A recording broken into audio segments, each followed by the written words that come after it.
What's up, family? Gerald the Bossman here. You're tuned into the Bossman Show on AM 1010, AM 1430, 1055 The King. Let the King out at 105theking.com and the Bossman Show at bossmanshow.com. Hit me up on Instagram, The Bossman Show, Twitter at Bossman Show, and Facebook, Bossman Show. It's the Bossman on your radio. Listen to the Bossman Show with your host, JR, Saturdays at 9 a.m. right here on AM 1010, The King. What's up, good people? BetOnline is your number one source for all your betting needs. The latest odds, lines, and matchup reports for baseball, boxing, golf, and more. BetOnline continues to be the fastest and easiest way to place your wagers, including live betting and your favorite casino and card games available to play right from your phone. Head to the website or use your mobile device to sign up today and get in on the action. Remember to use your promo code BELIEVE, B-L-E-A-V, for your 50% welcome bonus on your first deposit. BetOnline, where the game starts. BS3 Network, changing the way you watch TV.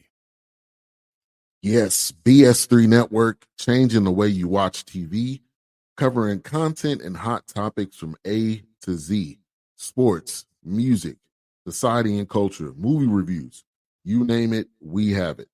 Check it out on bs3network.com or check us out on Roku, BS3 TV on Roku, as well as check out your favorite podcast on all podcast platforms or Spreaker.com/BS3 Network. You are now tuned to BS3 Network.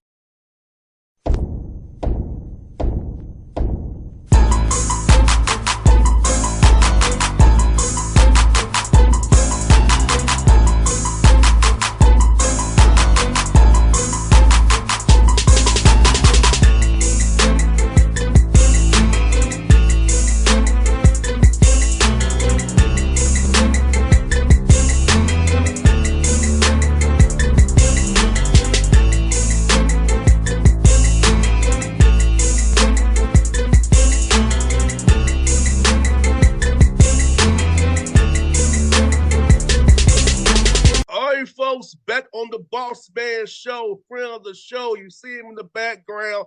The Gamecocks of South Carolina with a big win last night against UK at home, storming the court. It's the man himself, fresh off the victory, my guy Lamont Paris. Lamont, good to see you, brother. Bossman, what's up, baby? How you doing, man? It's crazy. Man, I am living great like right now, brother. And I was in front of my TV last night cheering for you like crazy. No, we don't talk today. So I got told off there. It was part of God's plan, buddy. It sure was. You knew this was going to be the date. It was going to all work out the way it was supposed to last night. We were going to come on here today after a big win and chop it up. No doubt, man. And Lamont, I know you are a builder, man. And I know people questioned it last year and now this year, your non-league schedule, but you always been a builder, man. I saw it in Chattanooga day one. I coming to see your practices play, how you guys respond to you, how they're coachable.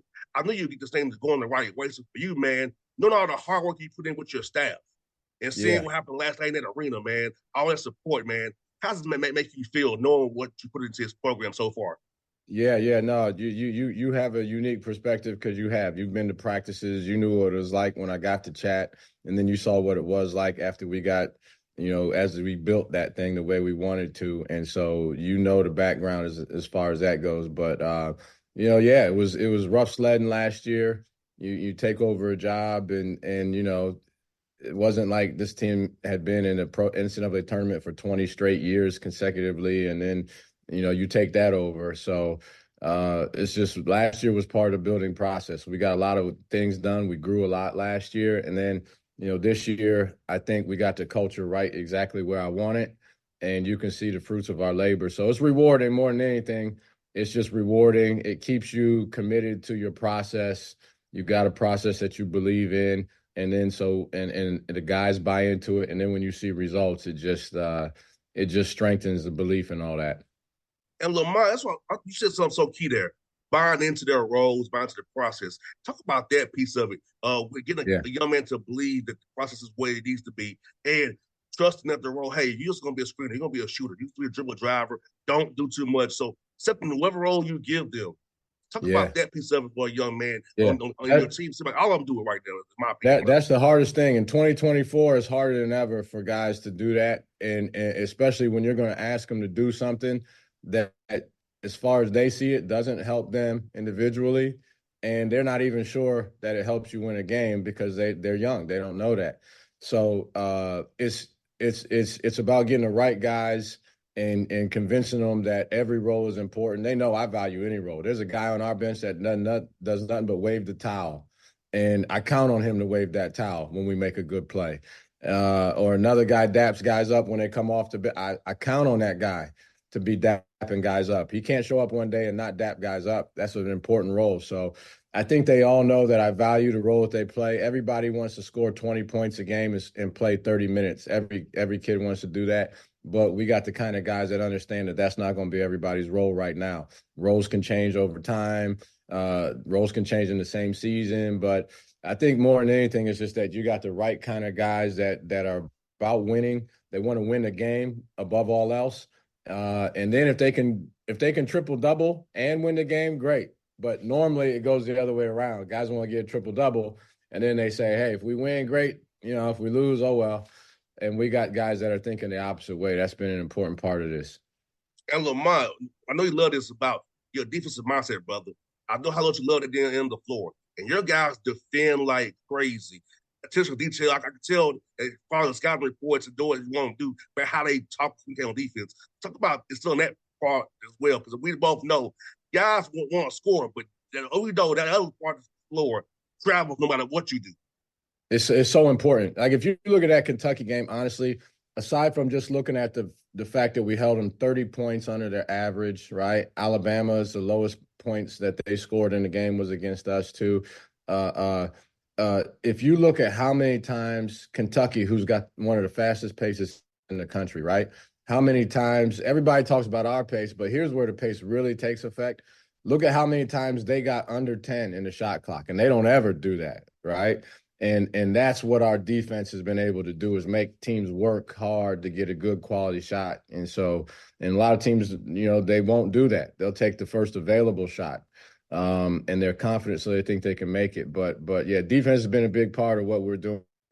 It's allowed us to stay in games even when we didn't shoot the ball great, which has happened.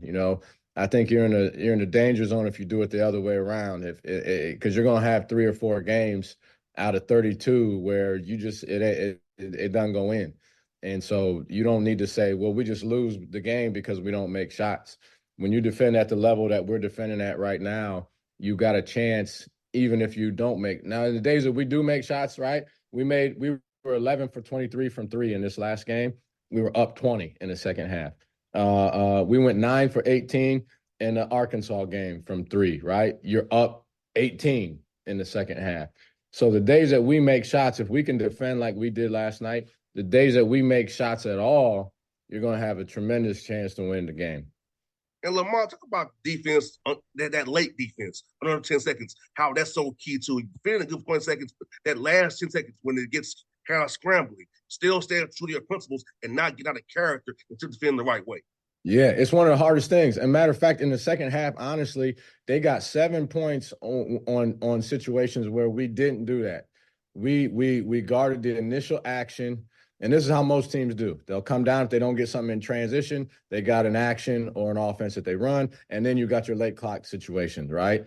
So we came down 3 times yesterday, almost in a row. We got back, so there was no transition. We guarded the initial action, and then they got into a late clock scenario, and everybody gets antsy in the late clock scenario. The offensive guy feels like he needs to make something happen. The defensive guy really wants to make a stop. So when you're trying to really make a stop, sometimes you'll get out of character. You'll get in a passing lane and gamble for something. You'll go for a shot fake to try to block the shot to make a super play to end the deal. But in reality, all you got to do is stay between your man and the ball, or in the rim, right?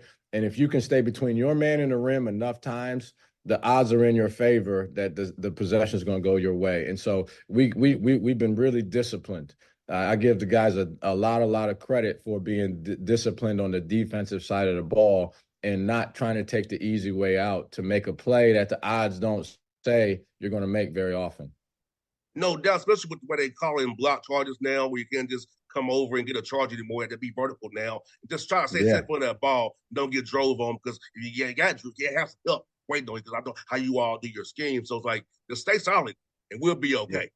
Stay solid. And if you can guard the ball, it's another thing. You look at all the assists. These guys average 20 assists a game. They had 4 assists, right? Because normally what you do, you don't guard the ball, they get in the lane, and then you got to go into scramble mode and you got to help. And they're great passers, so they fling it out to other guys that are wide open for shots. So when you guard the ball, you don't have to help quite as much. We defended the 3 in a way that, normally they shoot how many ever threes. I think they only made 4, but I think they only shot 12 or 13 threes. They normally shoot a lot more threes than that. So it's just some basic principles that we believe allow you to be a good defensive team. But the biggest part of it is, 1, sticking to those principles, and 2, trying really hard on a consistent basis. And we got a lot of guys that try really hard to do what we ask. No doubt, man. Yes, you do. And also, Lamont, playing these close games, man, we know you can't put that in practice really to somebody the right way, but being in these close games you've been in, having your guys win some of them, come on the wrong side with a couple of them. So about that experience of playing close games, get that experience with them guys, execute, and have that teaching tape on film, say, hey, we did this the right way, so when we get in again, we'll be okay. Yeah. I think you get into once you get into league play, and we had some close games in the non-conference too, but I think once you get into league play, you got to expect it's going to be more close games, especially on the road. Sometimes the best you can expect is a close game.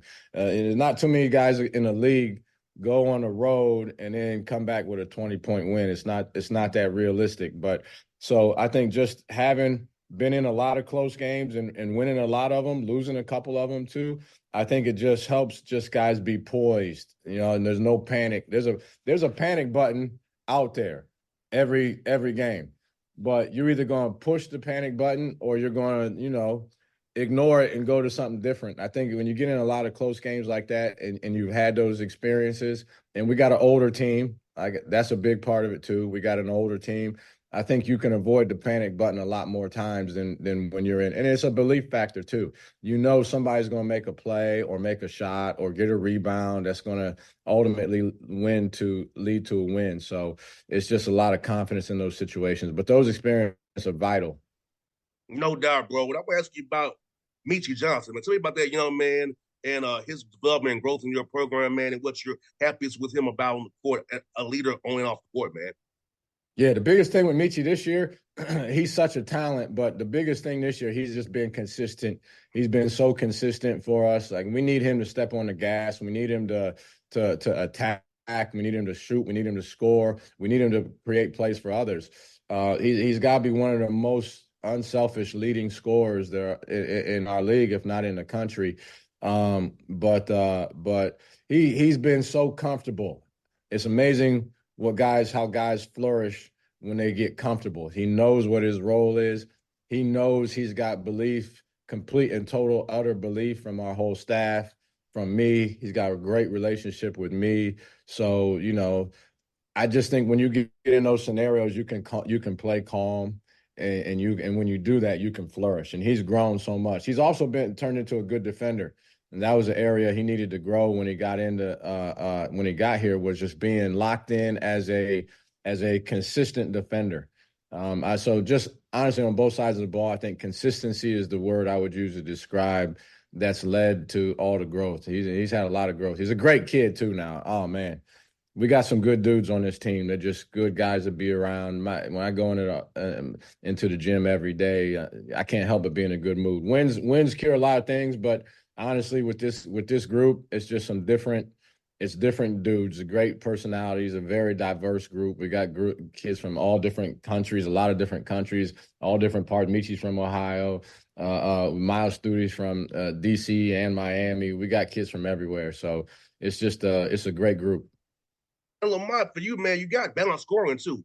On 2 guys double figures, but you got balance scoring. So, and we both know when the ball moves, that affects defense too. So the ball has energy. So when guys are getting the ball, or they're gonna get the ball, get something to score, get a touch here, a touch there. they'll defend harder on the other end of the floor as well. So about that balance scoring effect, so you can't just keen on Michi or BJ the whole time. You got to worry about others as well scoring the ball. Yeah, you're looking in last night's game. Jacoby made some big-time shots. Miles Studies made big-time plays and shots for us. Colin Murray-Boyles has had good games. Zach Davis had 12 points in our last outing at Arkansas. So I just think having more guys out there that can present some sort of threat. They never know when it's going to be their time and their moment to make a play. Jacoby hit the game winner in the Missouri game. Most guys are going to go only to one guy, and the defense knows what guy you're going to go to when you get in those situations. So I just think having a balanced attack is important. And the ball movement is critical for us. Like these guys understand that if you throw the ball and you make a hard cut, the odds are the ball is going to end up coming back on you anyway in a scoring situation. And so I don't have to twist their arm to try to get them to move the ball. Sometimes they get fatigued. They don't move themselves as much as I'd like, but they move the ball. They're completely unselfish. We got an unbelievably unselfish team, and just a lot of guys that can make a play. A lot of guys that can make a shot. A lot of guys that can make an offensive play. No doubt, Lamont. Also, man, rebounding the basketball too. Both ends of the floor, man, has been very key for you as well. You and I both know possessions don't end unless you get the rebound. Defensively, offensively, getting more opportunity to score the ball. So about that importance of rebounding, that want-to thing, and having guys commit to that end and getting rebounds as well, brother. Yeah. So that's the other thing. Like if you think about it, every offensive possession, now you're on defense. Every possession is going to end in one of a couple of ways. It's either going to be a turnover, the ball's going to go through the net, or they're going to miss, right?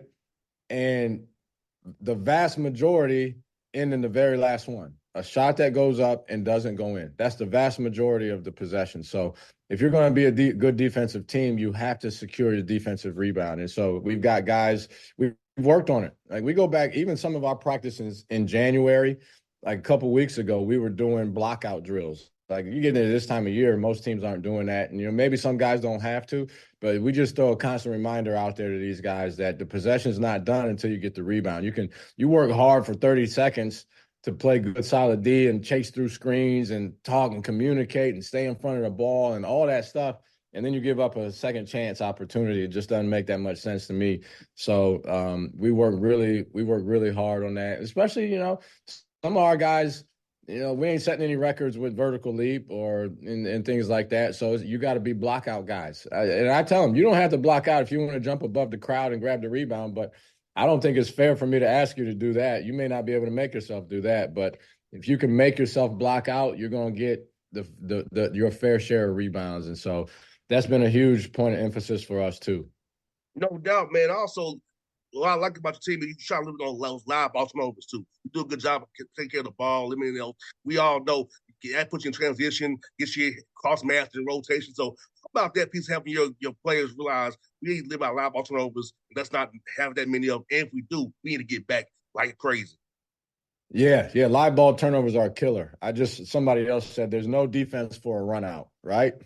There's no way to defend. You can't practice defending a run out because you turn the ball over and the other team's in transition. It's the highest percentage field goal percentages are when you get in a transition in an outnumbered situation. And so you can't do it. You can't turn the ball over in a live ball turn away. We turn the ball over some, right? Like we get going fast and we drag a foot on a travel, or we offensive foul on a charge, or a illegal screen, but we don't get a lot of live ball turnovers. I just think it's an older group. They respect the fact that I value. You can only score when you have the ball. So when we have the ball, let's not give it up to the other team. And so, they know the situations that are good for us and the situations that aren't as good for us. And they mainly stay away from the ones that aren't as good for us. And because of that, we have fewer turnovers. You got good passers. Talon Cooper is one of the best in the country from a overall assist and turnover situation. But we got a lot of guys on our team that can pass. No doubt, Lamont. Talk about this, man, the support of Coach Staley. Haven't heard that support you and your team, man, and Coach Beamer as well, doing what he's doing over there, man. So about those coaches, your fellow colleagues supporting you, and having a guy, Coach Tanner, being your boss, who's been a coach to help support you as well, man.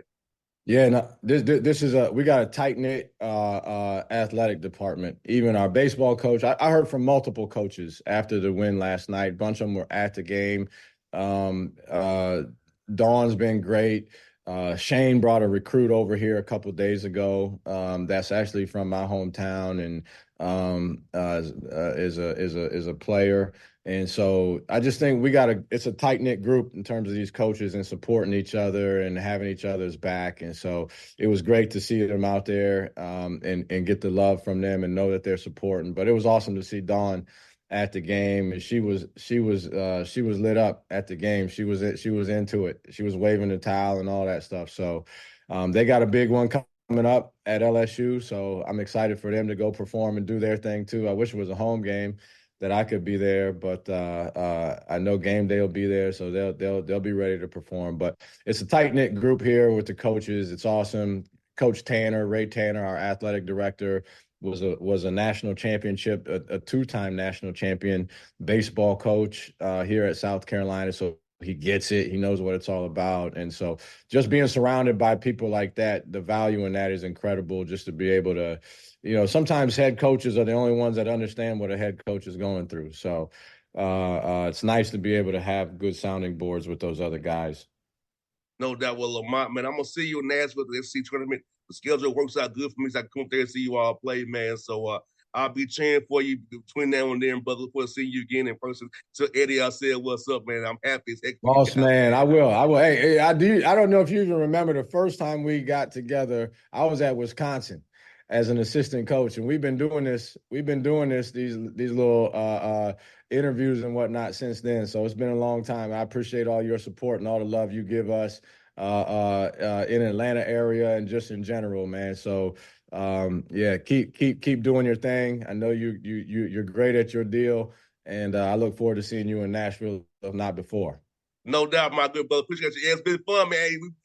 Like when you were one of my guys, man, I'm always looking to you. I'm after the show, man. You already know that, brother. I'm gonna find you one way or another, buddy. That's right, no doubt, Bossman, my guy. All right, man. Have a good week. I'll see you, brother. BS3 Network, changing the way you watch TV. Yes, BS3 Network, changing the way you watch TV, covering content and hot topics from A to Z.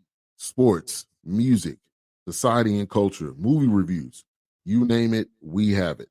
Check it out on bs3network.com or check us out on Roku, BS3 TV on Roku, as well as check out your favorite podcasts on all podcast platforms or Spreaker.com/BS3 Network. You are now tuned to BS3 Network. What's up, good people? Bet Online is your number one source for all your betting needs. The latest odds, lines, and matchup reports for baseball, boxing, golf, and more. Bet Online continues to be the fastest and easiest way to place your wagers, including live betting and your favorite casino and card games available to play right from your phone. Head to the website or use your mobile device to sign up today and get in on the action. Remember to use your promo code BELIEVE, BLEAV, for your 50% welcome bonus on your first deposit. Bet Online, where the game starts. What's up, family? Gerald the Bossman here. You're tuned into the Bossman Show on AM 1010, AM 1430, 1055 The King. Check The King out at 105theking.com and the Bossman Show at bossmanshow.com. Hit me up on Instagram, The Bossman Show, Twitter at Bossman Show, and Facebook, Bossman Show. It's the Bossman on your radio. Listen to The Bossman Show with your host, JR, Saturdays at 9 a.m. right here on AM 1010, The King.